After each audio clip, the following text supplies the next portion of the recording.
May mga bagay na mukhang basura lang sa unang tingin, kagaya na lamang ng mga lumang frame, mga kupas na papel, mga sirang singsing, o di naman kaya mga gamit na matagal nang nakatambak sa bahay. Pero alam mo ba minsan, may mga bagay na mukha lang walang kwenta sa unang tingin pero kapag sinuri mo ng mabuti ay nagkakahalaga pala ng milyon-milyong dolyar. Pero ano-ano ang mga bagay na ito? At yan ang ating aalamin. Pero bago natin simulan ng talakayan ay hihingi lang sana ako sa iyo ng isang like at pakisubscribe na rin ang ating channel. Napakalaking tulong na nito sa aming mga content creator. Kaya naman simulan na natin. Number 15, the $4 paper.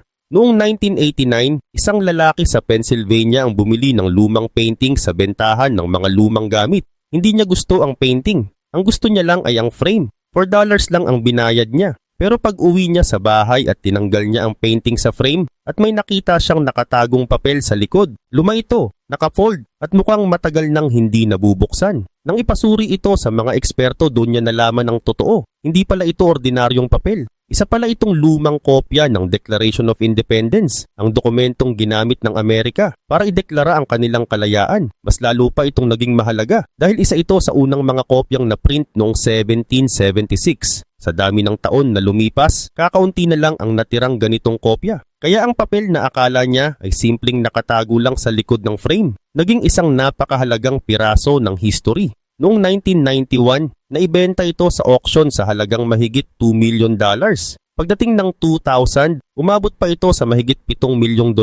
Isipin mo yun, isang painting na binili lang dahil sa frame, may nakatagong papel pala na nagkakahalaga ng milyon-milyon. Kung hindi niya binaklas ang frame, baka hanggang ngayon nakatago pa rin yon sa likod ng isang lumang painting. Number 14, the lost golden egg. Isang scrap metal dealer naman sa Amerika ang bumili ng maliit na gintong itlog sa isang bentahan ng lumang gamit. Ang trabaho niya ay bumili ng mga sirang alahas, lumang relo at metal na pwedeng pagkakitaan. Kaya nang makita niya ang gintong itlog, ang inisip niya agad ay baka kikita siya kapag tinunaw ito. Binili niya ito sa halagang $14,000. Pero nang ipasuri niya ang halaga ng ginto, nalaman niyang hindi pala niya mababawi ang pera niya. Nalugi siya. Kaya itinabi na lang niya ang maliit na itlog sa kusina. Ilang taon itong nanatili roon na parang walang halaga. Hanggang isang araw nag-search siya sa internet gamit ang pangalan na nakasulat sa maliit na orasan sa loob ng itlog. Doon niya nakita ang isang artikulo tungkol sa nawawalang Fabergé egg. Ang Fabergé egg ay hindi ordinaryong dekorasyon. Ginagawa ito noon para sa royal family ng Russia. Mamahalin ito, bihira at puno ng history. Nang ikumpara niya ang larawan sa internet sa itlog na nasa kusina niya, halos pareho ang itsura. Kaya dinala niya ito sa mga eksperto. Doon nakumpirma na ito pala ang matagal nang nawawalang Third Imperial Fabergé egg. Ginawa ito noong 1887 para sa asawa ng Russian Emperor. Pagkatapos ng Russian Revolution, nawala ito ng maraming taon. Mahigit 90 years itong hinahanap ng mga expert at ang nakakatawa, hindi ito nakita sa palace o museum. Nakita ito sa kusina ng isang lalaking muntik na itong tunawin. Kalaunan, naibenta ito sa private buyer. Hindi inilabas ang eksaktong presyo, pero tinatayang nasa $33 million ang halaga nito. Mula sa isang bagay na akala niya ay palpak na bilihan, naging isa pala ito sa pinakamahalagang nadiskubring kayamanan. Minsan, ang swerte ay hindi mukhang swerte sa umpisa. Minsan mukhang lugi muna bago mo malaman na milyon pala ang hawak mo. Number 13, the Superman comic in the wall. Noong 2013 may isang lalaki sa Minnesota na nag-aayos ng lumang bahay. Habang binabaklas niya ang isang pader, may nakita siyang lumang comic book sa loob. Hindi ito nakalagay sa cabinet. Hindi rin ito nakatago sa kahon. Nasa loob mismo ito ng pader. Ang comic book ay luma na at naninilaw na ang papel. Pero buo pa rin ito. At ang pinaka nakakagulat, hindi pala ito ordinaryong comic. Ito ay Action Comics number 1. Ito ang unang comic kung saan lumabas si Superman noong 1938. Dito nagsimula ang isa sa pinakasikat na superhero sa buong mundo. Noong unang panahon, mura lang ang comic na ito. 10 cents lang ang presyo nito. At dahil pambata lang ang tingin noon sa comic books, maraming kopya ang nasira, naitapon o nawala. Walang nag-akala noon na ang isang murang comic ay magiging milyon-milyon ang halaga balang araw. Kaya ngayon sobrang bihira na lang ng Action Comics number 1. Ayon sa mga ulat, mas mababa sa 100 copies ang kilalang natitira. May ibang kopya na naibenta ng milyon-milyong dolyar kapag maganda ang kondisyon. Pero ang kopyang nakita sa loob ng pader ay may sira na. Habang inaayos ang bahay, na damage ito. kaya hindi ito umabot sa pinakamataas na presyo. Pero kahit ganoon, naibenta pa rin ito sa auction sa halagang $175,000. Isipin mo yun, isang comic book na dating 10 cents lang, naging halos $175,000 matapos matagpuan sa loob ng pader. Hanggang ngayon hindi malinaw kung paano ito napunta roon. Baka may batang nagtago nito. Baka nahulog ito habang ginagawa ang bahay. O baka ginamit ito noon kasama ng lumang papel sa loob ng pader. Pero ang sigurado, mahigit 70 years itong tahimik na nakatago. At nang mabuksan ang pader, lumabas ang isa sa pinakamahalagang comic book sa history. Number 12, The 10-Pound Diamond Ring. Noong 1980s, isang babae sa London ang bumili ng singsing sa car boot sale. Para itong garage sale kung saan nagbebenta ang mga tao ng lumang gamit. Ang presyo ng singsing, 10 pounds lang. Akala ng babae, peke ang bato nito. Mukha lang daw itong malaking glass, kaya hindi niya ito itinago sa safe. Hindi rin niya ito ipina-insure. Sinusuot lang niya ito sa ordinaryong araw. Ginagamit niya habang nagluluto, habang naglilinis, habang lumalabas. Sa loob ng halos 30 years, suot niya ang singsing na akala niya ay simpleng costume jewelry lang. Pero isang araw may nakapansin na kakaiba ang bato. Parang hindi raw ordinaryong glass. Kaya dinala niya ito sa jeweler para ipasuri. Doon lumabas ang totoo. Hindi pala glass ang bato. Tunay pala itong diamond at hindi maliit na diamond. Ayon sa Sotheby's, ito ay 26.27 karat diamond. Malaki yun. Halos hindi mo iisiping tunay dahil sobrang laki para sa isang ordinaryong singsing. Nakumpirma rin ng Gemological Institute of America na tunay ang diamond. Kalaunan, dinala ang singsing sa auction. At noong 2017, naibenta ito sa halagang 656,750 pounds. Ibig sabihin ang singsing na nabili lang ng 10 pounds ay naging daan-daang libong pounds ang halaga. Ang pinaka nakakagulat dito, hindi ito nakatago sa vault, hindi ito nasa museum, hindi rin ito binantayan ng guards. Nasa daliri lang ito ng isang babae sa loob ng maraming taon. Araw-araw niya itong suot at walang nakakaalam na halos isang malaking kayamanan na pala ang nasa kamay niya. Minsan ang pinakamahal na bagay ay hindi mukhang mahal. Minsan masyado lang itong ordinaryo tingnan kaya walang naniniwalang tunay. Number 11, the $3 Ancient Bowl. Noong 2007, may isang pamilya sa New York na bumili ng maliit na white bowl sa garage sale. $3 lang ang presyo. Sa itsura nito parang ordinaryong mangkok lang. Walang drawing, walang kulay na kapansin-pansin at mukhang pang-display lang sa bahay. Kaya pag uwi nila, inilagay lang nila ito sa ibabaw ng fireplace. Doon ito nanatili ng ilang taon. Walang nakakaalam na ang simpleng bowl pala na yon ay sobrang luma na. Noong 2013, ipinasuri nila ito sa expert. Doon nila nalaman ng totoo. Ang bowl pala ay mula sa Northern Song Dynasty ng China. Ibig sabihin halos 1,000 years old na ito. Ang ganitong uri ng bowl ay tinatawag na dingware. Sikat ito dahil sa simple pero magandang gawa. Manipis ang katawan nito, maputi ang kulay, at mahalaga ito sa history ng Chinese pottery. Noong dinala ito sa Sotheby's, inakala nilang baka umabot ito sa ilang daang libong dolyar. Pero nang isa lang sa auction, mas tumaas pa ang presyo. Naibenta ito sa halagang $2.2 million. Isipin mo yon. Isang bowl na nabili lang sa garage sale sa halagang $3, naging milyon-milyon ang halaga. Ang itsura nito hindi nagbago, bowl pa rin siya. Ang nagbago lang ay ang alam ng mga tao tungkol dito. Nung hindi pa nila alam ang history, $3 lang ang tingin dito. Pero nang malaman nilang 1,000 years old pala ito, naging treasure na ito. Dito makikita ang malaking pagkakaiba ng presyo at tunay na halaga. Minsan mura ang isang bagay hindi dahil wala itong kwenta. Mura ito dahil hindi pa alam ng tao kung ano talaga ang hawak niya. Number 10, the $7 Renoir painting. Noong 2012, may isang babae na bumili ng maliit na painting sa flea market sa Virginia. Hindi niya talaga habol ang painting. Ang gusto niya ay ang frame, kasama lang ang painting sa mga mumurahing gamit na nabili niya. Halos $7 lang ang binayad niya. Pag uwi niya, isinabit niya ito sa bahay. Para sa kanya, simpleng painting lang yon. Maliit, madilim, at hindi mukhang sobrang mahal. Pero napansin ng kanyang nanay ang pangalan sa likod ng painting. May nakasulat na Renoir. Si Pierre-Auguste Renoir ay isang sikat na French painter. Isa siya sa mga kilalang artist sa art history. Kaya dinala nila ang painting sa auction house para ipasuri. Doon lumabas na hindi pala ito ordinaryong painting. Ito pala ay gawa ni Renoir. Ang title nito ay Paysage Bords de Seine o Landscape on the Banks of the Seine. Tinatayang pwedeng umabot ang halaga nito sa $75,000 hanggang $100,000. Pero bago pa ito maibenta, may biglang lumabas na problema. Ayon sa Baltimore Museum of Art, ang painting ay kanila. Sabi nila, nawala ito sa museum noong 1951. May mga dokumento silang ipinakita para patunayan na bahagi ito ng kanilang koleksyon. Dahil dito hindi natuloy ang auction, pumasok ang kaso sa korte. At noong 2014, nagdesisyon ng judge na ibalik ang painting sa Baltimore Museum of Art. Kaya ang babae na bumili nito sa murang halaga ay hindi yumaman mula sa painting. Hindi niya nakuha ang malaking pera, pero nakuha niya ang isang kakaibang kwento. Isang painting na nawala sa museum ng mahigit 60 years, napunta sa flea market, na isabit sa ordinaryong bahay at kalaunan ay bumalik sa tunay nitong may-ari.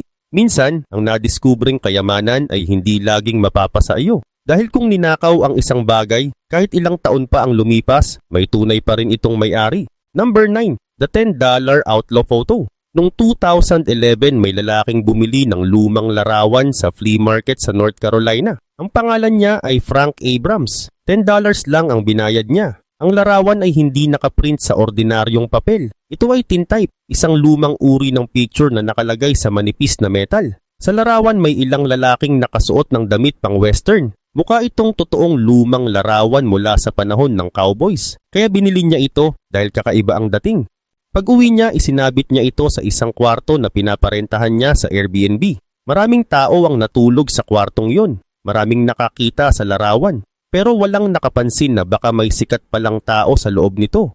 Isang araw nanood si Abrams ng documentary tungkol kay Billy the Kid. Si Billy the Kid ay isa sa pinakasikat na outlaw sa history ng American West. Habang nanonood siya, napansin niyang may lalaki sa lumang photo niya na kamukha ni Billy the Kid. Doon nagsimula ang pagsusuri. May mga expert na tumingin sa muka, damit, panahon ng larawan at ibang detalye. May ilan na naniniwalang si Billy the Kid nga ang isa sa mga lalaki. May nagsabi rin na baka kasama sa larawan si Pat Garrett, ang lawman na kilalang nakapatay kay Billy the Kid. Pero mahalagang sabihin ito ng malinaw. Hindi lahat ng expert ay sang-ayon. Hanggang ngayon may debate pa rin kung tunay nga bang si Billy the Kid ang nasa photo.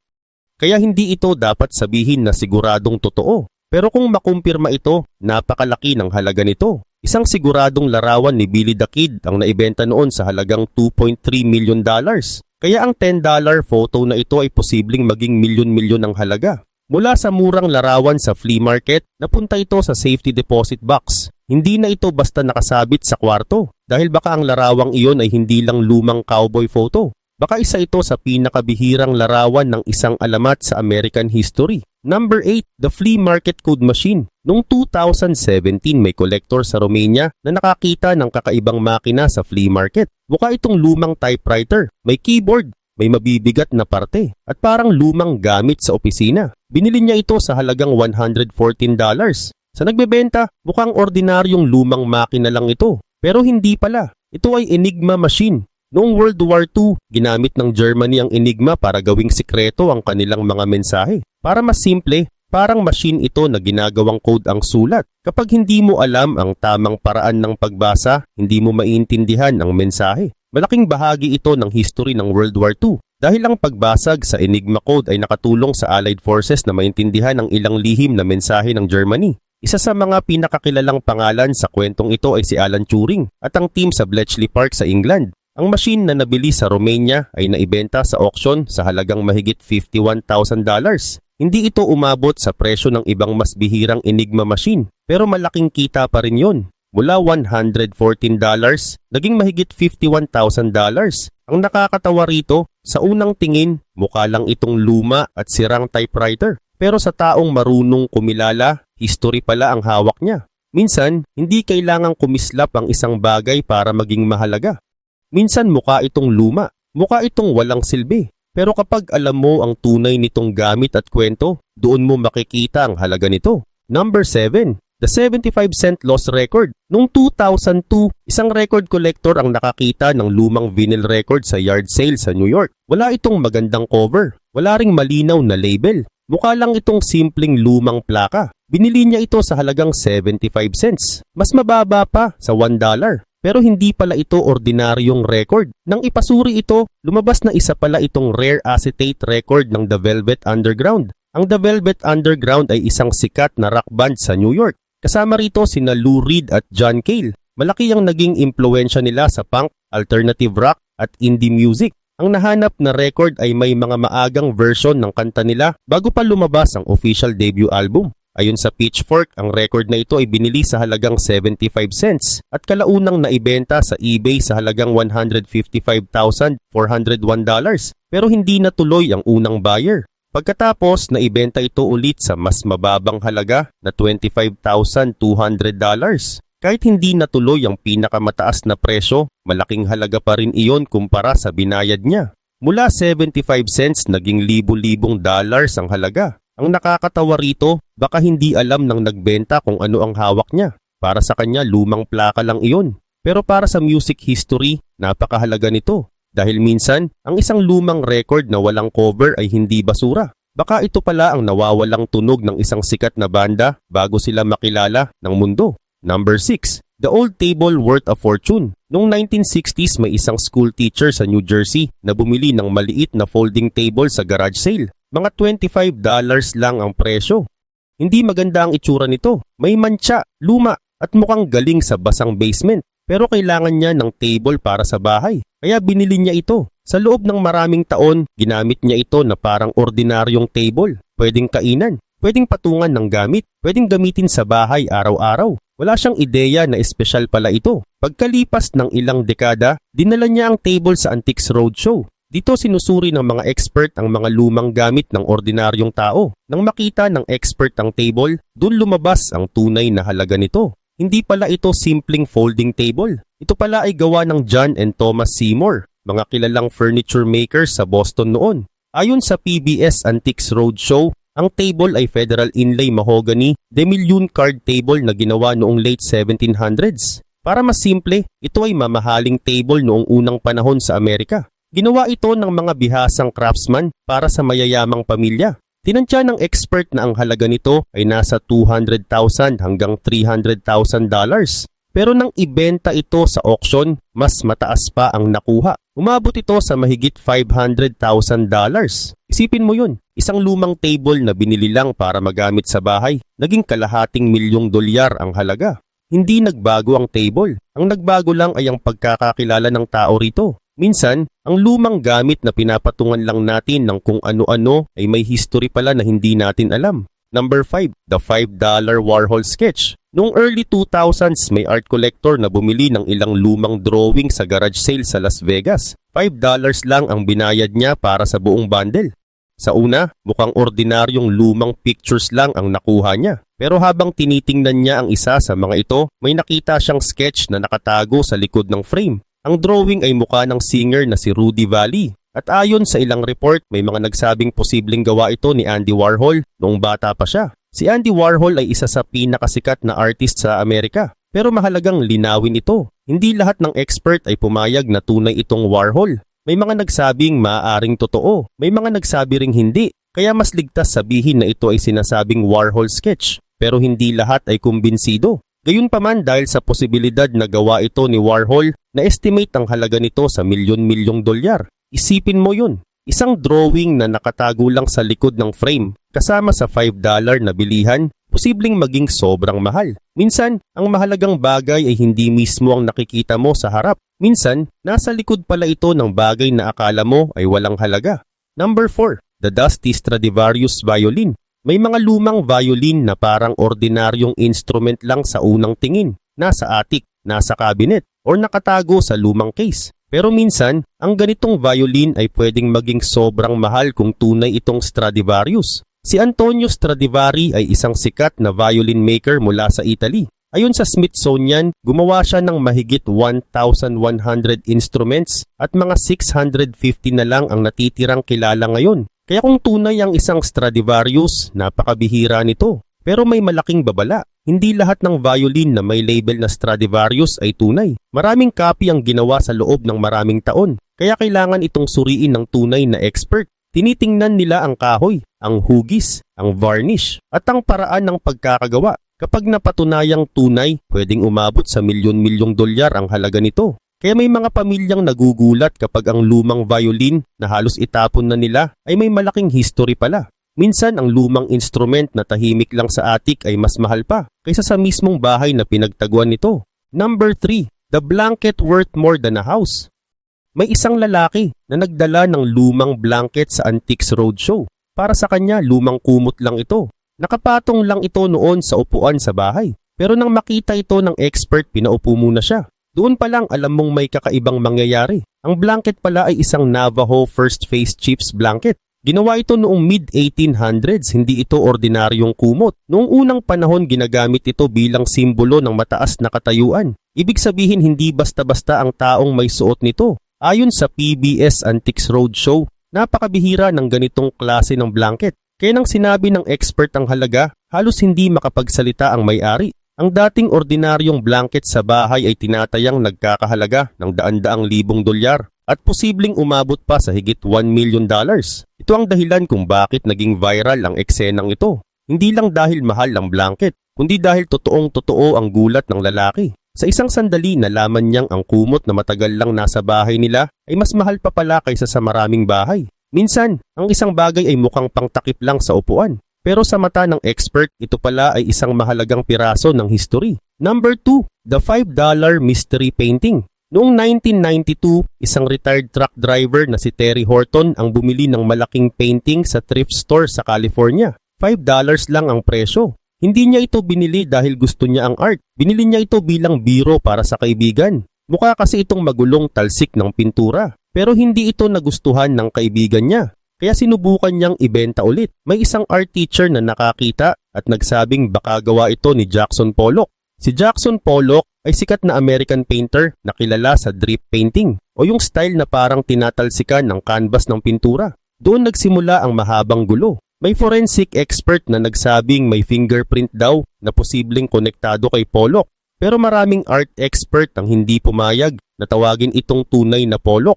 Kulang daw ang malinaw na history kung saan nanggaling ang painting. Kaya hanggang ngayon hindi ito fully authenticated.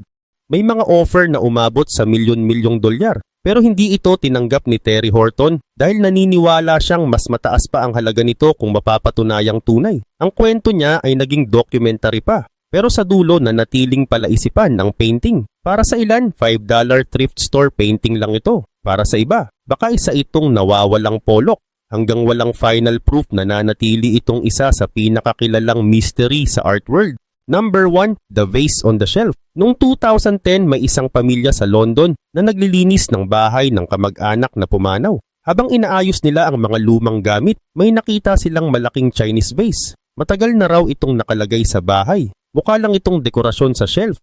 Hindi nila alam kung saan ito galing. Hindi rin nila alam kung gaano ito kaluma. Pero sa halip na itapon o ibigay, dinala nila ito sa auction house. Doon nalaman ang tunay na halaga nito. Ayon sa Reuters, ang vase pala ay mula sa panahon ng Qianlong Emperor ng China noong 1700s. Ibig sabihin, ginawa ito para sa imperial court o para sa mataas na pamilya ng emperor. Sa una, tinansya itong nasa ilang daang libong pounds hanggang mahigit 1 million pounds. Pero nang magsimula ang auction, nagulat ang lahat. Maraming buyer ang naglaban-laban sa presyo. Tumaas ito ng tumaas hanggang sa umabot sa 43 million pounds o humigit kumulang $69 million noong panahong iyon. Isang vase na akala ng pamilya ay ordinaryong display lang sa bahay, naging isa sa pinakamahal na Chinese antiques na naibenta noon. Ito ang pinakamalakas na aral sa buong listahan. Hindi lahat ng mahal ay mukhang mahal. Minsan, mukhang lumang plaka lang. Mukhang lumang blanket, mukhang violin sa attic, mukhang painting na pangbiro o mukhang vase lang sa ibabaw ng shelf.